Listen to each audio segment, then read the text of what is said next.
Ikaze mu ijambo ry'Imana, umwami Yesu Kristo abahereza umugisha.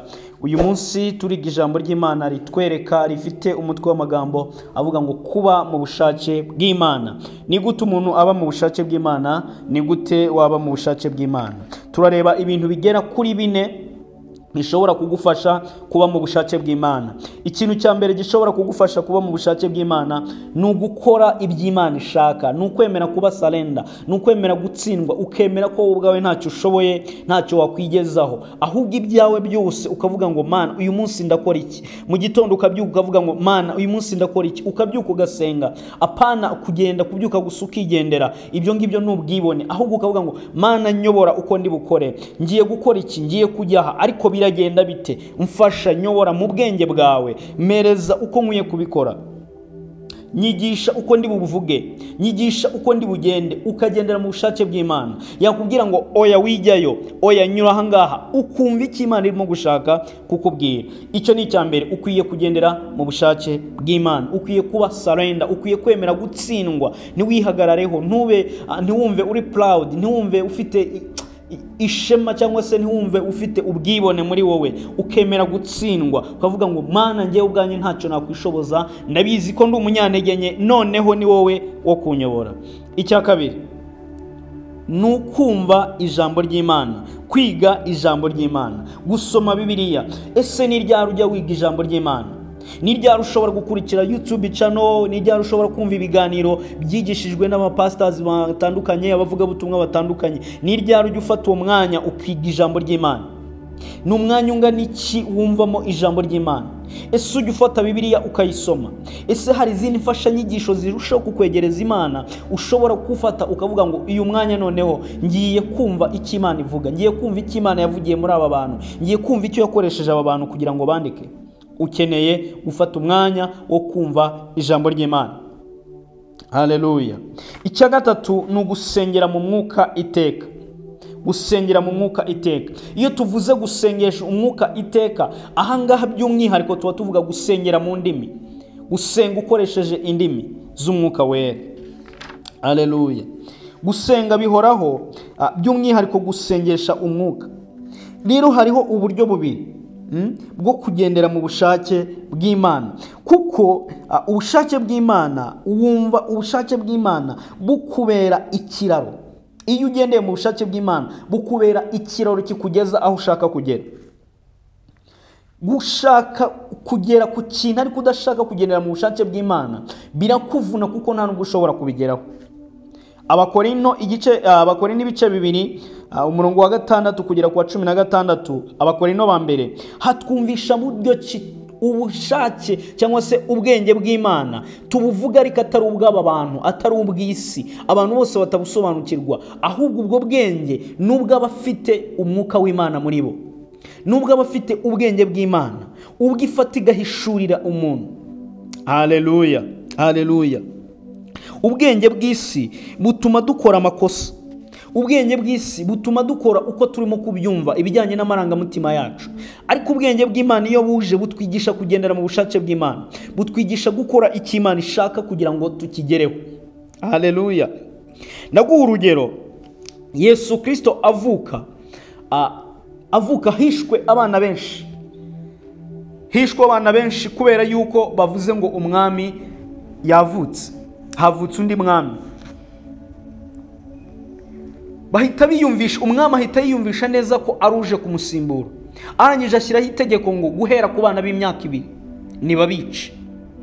Ariko mu by'ukuri aba banyabwenge buba umwami akivuka nta wundi wabibabwiye, ahubwo barebye ngo mu kirere babona umucyo, babona isi viriwe n'umucyo, umwuka w'Imana basobanura neza yuko ari kirimo kuba. Nukuvuga ngo gupfa kwa bari abantu nkawe, urugero iyo uri nko muri Yerusalemu cyangwa se iyo uri muri Israeli, ibyo ari byo byose wari gutekereza uti habaye iki muri iki gihugu, habaye iki kabana barimo gupfa, ko hari ikirimo kuba, kabana barimo gupfa kuva ku myaka 2 kugera ku ruhinja barimo kwicwa, wowe ukabireba bikakuyobera. Ariko ufite ubwenge bw'Imana, hari abantu bari babizi neza impamvu birimo kuba, bari abanyabwenge bari bazi impamvu birimo kuba, nyina w'umwana na se w'umwana bari bazi birimo kuba. Haleluya, haleluya. Nukuvuga ngo ubwenge bw'Imana budusobanurira ibyo abantu batabona. Ubwenge bw'Imana budusobanurira ibyo abantu badashobora kurebesha amaso, ahubwo bo bakisanga mu makosa. Iyo udafite ubwenge bw'Imana rero ukora amakosa menshi, ariko iyo ufite ubwenge bw'Imana, wuzuye ubwenge bw'Imana, nta makosa, kubera yuko Imana ikwereka icyo ukwiye gukora, uvuga icyo ukwiye kuvuga, ikuyobora aho ukwiye kubujya. Niko ubwenge bw'Imana buri. Ubwo bwenge rero ntabwo tubuhabwa n'amashuri menshi, ntabwo ubuhabwa na doktora, oya, ntabwo ubuhabwa nuko uri muremure, ntabwo ubuhabwa nuko uri mwiza, ntabwo ubuhabwa n'amafaranga. N'ubwenge duhabwa n'imbaraga z'Umwuka Wera. Ubwo budahishurirwa abantu bishingiye ku buranga, ubwo budahishurirwa abantu bishingiye ku bihugu n'amoko yabo, ahubwo buhishurirwa abantu bishingiye yuko babanye n'Imana neza. Umwuka w'Imana akenda ku by'Imana akabibasobanurira. Iyo ukomeje hasi aravuga ngo ntawe ushobora kumenya iby'ubwiru bw'Imana usibye umwuka wayo, wenda ku byayo ikabiduhereza. Nshuti yanjye, ukwiye kugira ubwenge bw'Imana. Yesu Kristo avuka hari icyabaye, habayeho amarira no kuboroga kw'ababyeyi kubera ko bishe abana babo, ariko mu by'ukuri hari igihe cyiza kirimo gutegurwa cy'ahazaza cyo kugira ngo isi yose icungurwe. Ndagira ngo nkubwire ngo nubwo hari byinshi unyuramo, nubwo hari bikugoye, nubwo hari bikurushye, ubona rwose bikunanije, ariko hari icyo birimo gutegura. Abanyabwenge babonye ko isi iviriwe n'umucyo. Uwo nguwo ngo niwe nzira. Yesaya ibice 30 n'umurongo wa 20 kugera kuri 21 haravuga ngo, kandi nubwo Uwiteka akugaburira ibyo kurya by'amakuba n'amazi y'agahimano, abakwigisha ntibazongera guhishwa, ahubwo amaso yawe azajya areba abakwigisha. Kandi nimujya kunyura iburyo cyangwa ibumoso, amatwi yawe azajya yumva ijambo riguturutse inyuma rivuga riti, iyi niyo nzira, mube ariyo mukomeza. Haleluya. Iyo uyobowe n'umwuka w'Imana, iyo ufite ubwenge bw'Imana, buraza bukakuyobora. Uyoborwa ni mu nzira yayo. Ntabwo ushobora gutana, ntabwo ushobora kunanirwa, ntushobora gucika intege. Kubera iki? Kuko ugendera mu bushake bwayo, kuko wemerera iryo jwi, kuko wemera ubwo buntu bw'Imana, kuko wemera urwo rukundo rw'Imana rukaza ku buzima bwawe. Kubera iki? Kuko nujya kuyoba, nujya gutana, hari ijwi rizakubwira ngo oya, nyura ahangaha, oya, kora ibi ngibi, oya, genda gutya, oya, vuga gutya. Kubera iki? Kuko hari ubushake bw'Imana. Iyi niyo nzira. Abafite ubwenge bw'Imana rero babona inzira nyayo. Abafite ubwenge bw'Imana rero bayoborwa mu nzira ikwiriye. Haleluya. Bitakugoye, nubwo ubinyuramo ukabona birakugoye, ariko hari icyo Imana ishaka kukugezaho. Nubwo ubona byinshi biza nk'amakuba, ariko birimo gutegura kubaho k'Umwami muri wowe. Haleluya. Mariko igice cyaho cya mbere umurongo wa 21 kugera kuri 30. Yesu Kristo ngo iyo byageraga nijoro, ngo yakoze ibitangaza. Yinjiye mu isinagogi akiza abarwayi. Nyuma ngaza no gutaha kwa Simoni, ngo abona umugore nyirabukwe arwaye ubuganga, nawe ngaramukiza. Abantu benshi ngo baza bamusanga. Icyo gihe aramamara. Inkuru ye ngo ikwira i Galilaya hose. Haleluya. Ikwira i Galilaya hose. Nyamara ntago yahoze azwi, ariko niwe wari impamvu y'aba bana bapfuye i Yerusalemu. Niwe wari impamvu y'aba bana bishwe muri Israheli, kubera yuko umwami yavutse.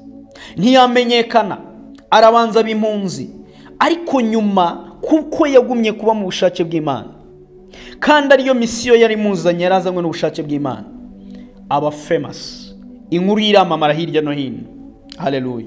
Ese wowe iyo usenga usaba Imana iki? Kugukiza, ubukire, ubukungu? Uyisaba iki? Amashuri menshi? Oya, sibyo ukwiye gusaba. Ukwiye kureka ubushake bw'Imana bukaganza ku buzima bwawe. Ukwiye kureka urukundo rw'Imana rukaganza ku buzima bwawe. Ukavuga, Mana, ndabona bimeze gutya, mfasha, nyereka uko nagenda, nyereka uko navuga, nyereka ibyo nakora, nyereka. ukareka ubushake bw'Imana bukaganza ku buzima bwawe. Uzarebe igihe cyose utangiye umunsi udasenze, kubera ubwibone bwawe, kubera ubunebwe, kubera impamvu runaka zishobora gutuma utangira umunsi udasenze, ntago bikubera byiza nk'uko wabipangaga. Naho nta cyakubaho mu buryo bugaragara, ariko umutima wawe ntago ntekereza ko wakwirirwa utuje neza. Iyo wamenyereye kubaho mu buzima bwo kuba mu bushake bw'Imana, nujya ubyuka uvuga ngo Mana nkora iki, nujya ugenda upanze urugendo uvuga ngo Mana undinde, ariko ese ngeyo yabyemera Mana undinde. Kuba mu bushake bw'Imana, haleluya. Ntago buri kintu cyiza cyose gikomoka ku Mana, oya. Ugomba kwitonda kandi ugasengera buri kintu cyose, buri kimwe cyose ugiye kwakira mu biganza byawe, kuko na dayimoni nazo zigira ishusho y'ibyiza. Ijambo ry'Imana tugira ngo Satani cyangwa se dayimoni nawe yigaragaza nka marayika w'umucyo. Niyo mpamvu buri kimwe cyose ugiye gukora, niyo mpamvu buri kimwe cyose ugiye kuvuga, nubwo ubona kigaragara nk'aho ari cyiza, winjiye mu rukundo, muri relationship, urabona rwose ari byiza, ariko judging, reba, sengera icyo kintu. Winjiye muri business, urabona birimo kugenda ukuntu, ariko senga buri kimwe cyose kirimo kuza ku buzima bwawe kigaragara nk'aho ari cyiza. Uba ukwiye kugisengera kugira ngo ugendere mu bushake bw'Imana, kugira ngo iguhe ubwenge bwayo bumwe idahishurira abaswa, idahishurira abanyabwenge, ahubwo ngo ibyari iby'abanyabwenge ibihishurira abaswa. Ibyahishwa abanyabwenge yabihishuriye abaswa. Nta kindi bavugaga, nuko umwuka w'Imana ari wowe wakira ku byayo ukabiduhereza. Niwe wakira ku by'urukundo n'ubwiza bwayo, ikazi ikabidusobanurira. Ukwiye kuba mu bushake bw'Imana. Ikindi kintu ngira ngo turebe cya kane, ari nacyo dutindaho, kwihangana. Kwihangana, patience, kwihangana. Kuba mu bushake bw'Imana, kugira ngo ugendere mu bushake bw'Imana biragusaba kwihangana. Biragusaba kwihangana, ukarwara ukihangana, ugapfusha ukihangana, mu kazi bikanga ukihangana, igihe kinini kikaza kikakugora, ariko icyo usabwa ni ukugira gute? Ni ukwihangana. Abaheburayo ibice 10 umurongo wa 36 hatubwira uburyo ki dukwiye kwihangana. Hatubwira ngo iki rero? Kuko mukwiriye kwihangana kugira ngo nimumara gukora ibyo Imana ishaka muzahabwe ibyasezeranijwe. Haracyasigaye igihe kigufi cyane, kandi uzaza ntazatinda. Haleluya. Ukwiye kwihangana, ukwiye kwihangana. Ni nako mu Baheburayo n'ubundi ibice byaho 6 umurongo wa 15 hatubwira ngo kwihangana niko kwatumye Abraham ashyikirizwa amasezerano, agera ku masezerano, yakira ibyo yasezeranijwe. Kubera iki? Kwihangana. Ngo nitugendera mu bushake bw'Imana, tukitondera amategeko y'Imana, tukagendera mu gushaka kwayo, tukabyihanganiramo, tuzahabwa, tuzashyikira amasezerano. None se ni hari ubwo usenga ukibabaza, ukiyiriza, mbese ukagerageza uburyo ki bwose, ariko ukabona Imana yacecetse, ntihagire ikintu na kimwe ubona, bikakuyobera ukumva nta kintu ufite cyo kubikora? Icyo gihe ni igihe cyo kwitondera, ni igihe cyo guturizamo, ugategereza ukumva icyo Imana ivugana nawe. Itondere mu gihe ubona cyose, ubona ko Imana yacecetse, si uko yakwihoreye, ahubwo nuko yagiye kwita ku byo urimo kunyuramo, nuko urimo kwita kuri icyo cyifuzo, nuko urimo kwita kuri icyo kibazo, nuko urimo kwita kuri ibyo ngibyo kugira ngo ikuremere amashimwe y'ahazaza. Humura rero, wirambirwa, wicika intege, wibivamo, never give up. Hari ishimwe Imana irimo kugutegurira. Haleluya. Mbere yo gukomeza, tekereza neza, dusengane. Mwami Yesu, igihe tunaniwe twongerera imbaraga, igihe ducitse intege twongerera imbaraga. Mana, mu bihe bigoye, mu bihe bituruhije, mu gihe tubona neza yuko Mwami ucecetse tugasenga tukugira ngo ntago twumva, nyamara twumva, twongerera imbaraga. Duha ubuzima, Mwami, ubuzima bwo kugutegereza, duha umutima wo kwihangana. Uyu mwene data umwongera imbaraga zo kwihangana, uyu mukobwa uyu mugabo umwongera imbaraga zo kwihangana kugira ngo turusheho gutegereza kandi dusingire amasezerano yawe. Yesu turagutegereje, witinya, wirambirwa, wicika intege, wibona ko byacitse.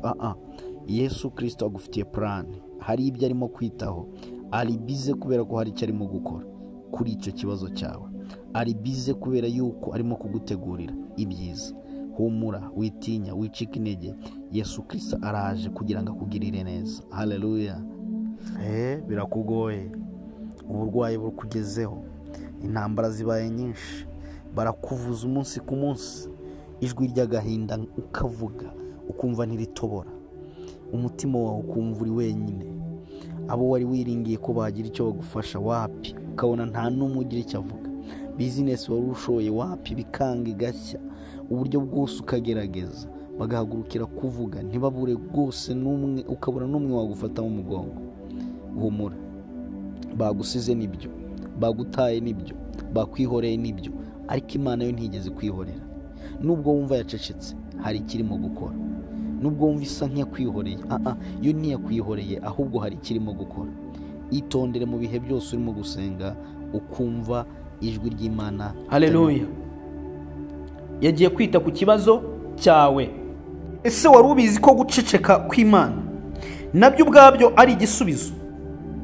Guceceka kw'Imana kuri icyo kibazo cyawe nabyo ubwabyo ni igisubizo. Guceceka kw'Imana kuri icyo cyifuzo cyawe uhora usaba, umaze imyaka usaba, nabyo ubwabyo ni igisubizo.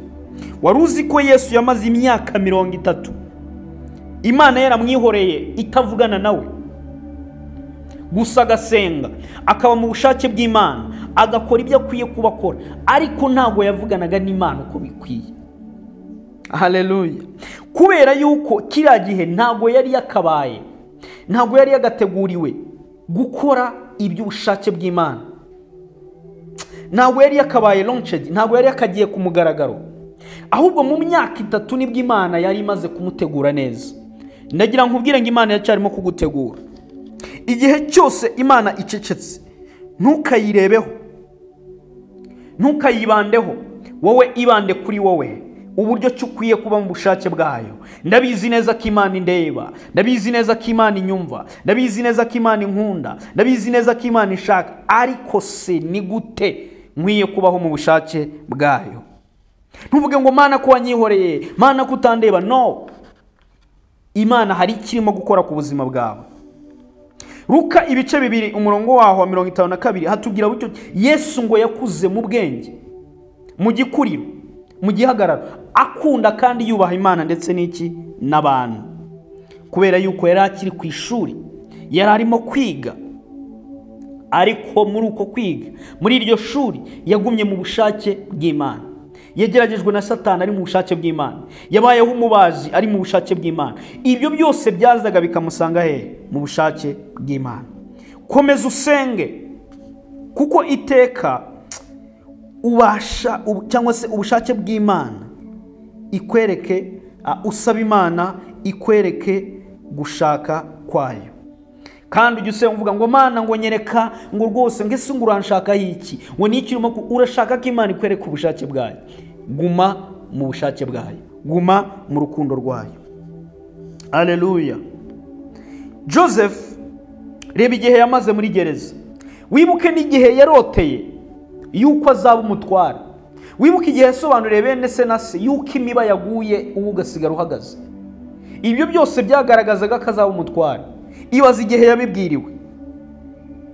Ariko Yosefu igihe yamaze afunzwe kandi afite isezerano, nuko Imana yari irimo kumukorera ibyo yavuze mu ibanga.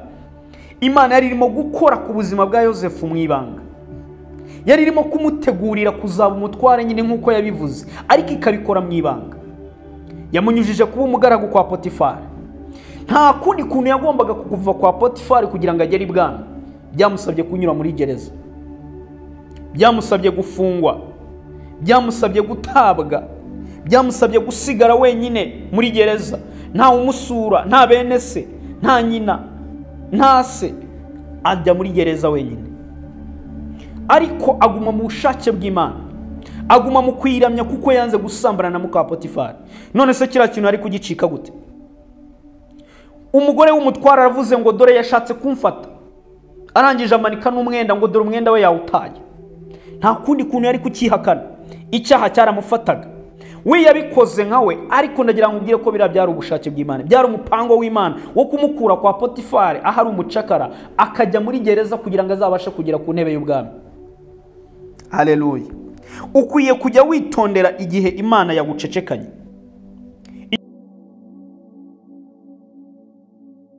Be patient. Please, ihangane. Hari icyo Imana irimo kuvuga. Mu gihe cyose urimo gushaka Imana, mu gihe cyose wasenze ukiriza ariko ukumva nta response urimo kubona, suko Imana itakumva, suko itabireba, sinuko itabyitayeho, ahubwo hari ikirimo gutegura. Irimo kugutegurira ameza imbere y'abanzi bawe. Ngaho reba uburyo Imana yashyize umugambi wayo mu bikorwa. Icyo yavuze kuri Yosefu nuko byamusabye gufungwa, nuko byamusabye kunyura muri jeri. Nubwo ubabaye, uracyari mu mugambi w'Imana. Nubwo urimo kurira, uracyari mu mugambi w'Imana. Nubwo usigaye wenyine, uracyari mu mugambi w'Imana. Nubwo nawe ukwitayeho, uracyari mu mugambi w'Imana. Nubwo ubona byanze, humura, uracyari mu mugambi w'Imana. Iyo urimo gusenga, irakumva, ikwitayeho, iragukunda. Nubwo ubona yacecetse, nubwo ubona nta kirimo kugusubiza, ariko ndagira ngo ubwire ngo uri mu mugambi w'Imana. Irimo kugukoraho, hari ikirimo kubikoraho. Ibyo byifuzo uhora uvuga mu gitondo nimugoroba, hari ikirimo kubikoraho. Kandi y'Imana igiye kugushyira cyangwa se gushyiraho iherezo. Igiye gushyira iherezo ku bihe byawe. Ntago iza mu ibanga, ntago ibikora mu ibanga. Iza mu cyubahiro n'ubwiza bwayo n'ikuzo ryayo n'ubushongore n'ubukaka, ikabivuga ku mugaragaro mu ijwi rirenga. Uwari umaze imyaka 6 nta kazi, ikamuha akazi keza kamunezeza. Uwari umaze igihe kinini nta rubyaro, ikamuha kubyara umwana mwiza ndetse ikamuha n'impanga. Uwo bavuze, uwo bacira ingoni mu bihe byari bikomeye, nta umureba, babivuze bucece, bakugenzaho bucece, bakuroze bucece, babikoze bucece. Ariko Imana nijya kugukiza, nijya kugukorera igitangaza, izabikora ku mugaragaro. All of us tuzabireba.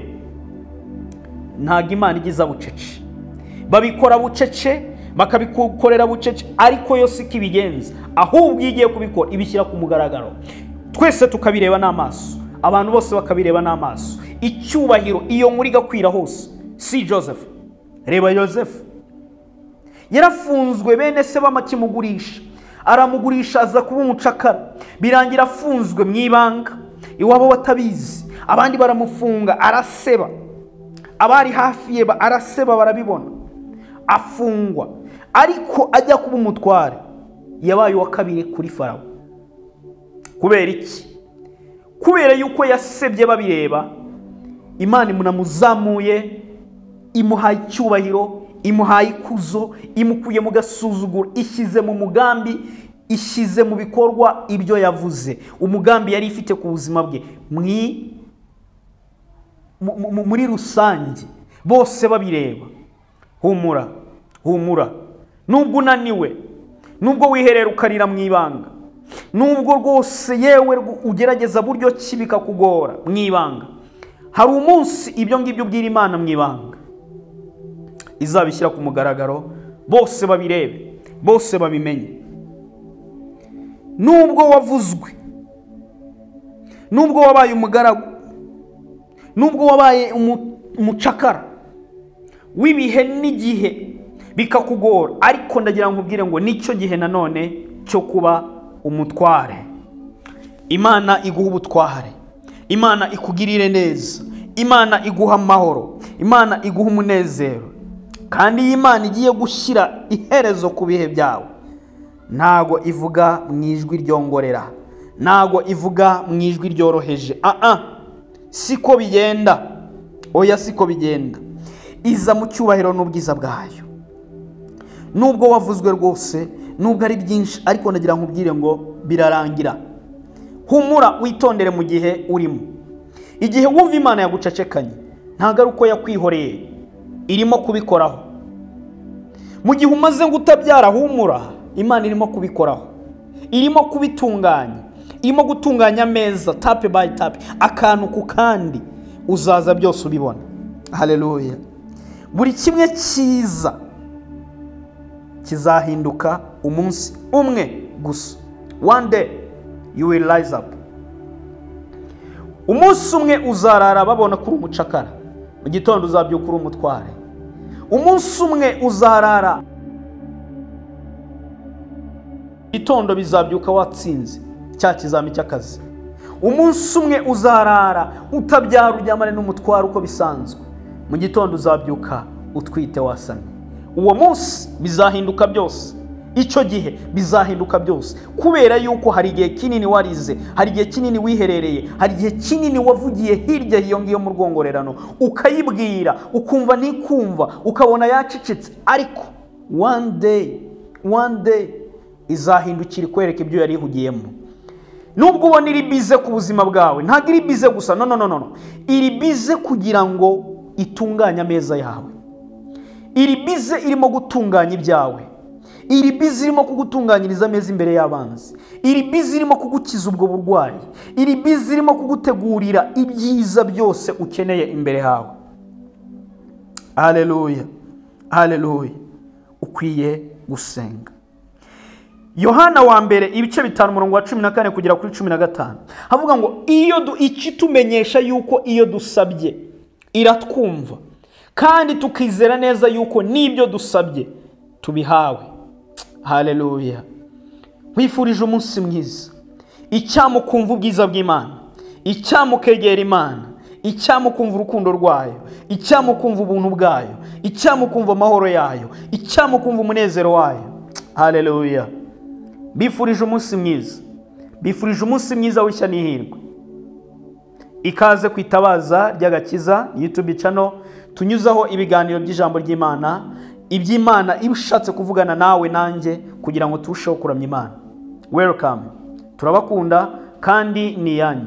Umunsi mwiza, ishya n'ihirwe bibe kuri mwebwe, amahoro n'umunezero bibe kuri mwebwe. Witondere ibihurimo kunyuramo, nubwo Imana icecetse ntago yakwihoreye, ahubwo iri bize irimo gukora ibyawe. Haleluya. Mugire ibihe byiza, ndabakunda. Ciao ciao. Abanyarwanda, abarundi, abagande n'abandi bose bumva ururimi rw'ikinyarwanda, Uwiteka Imana abahereza umugisha, abahezagire. Amen.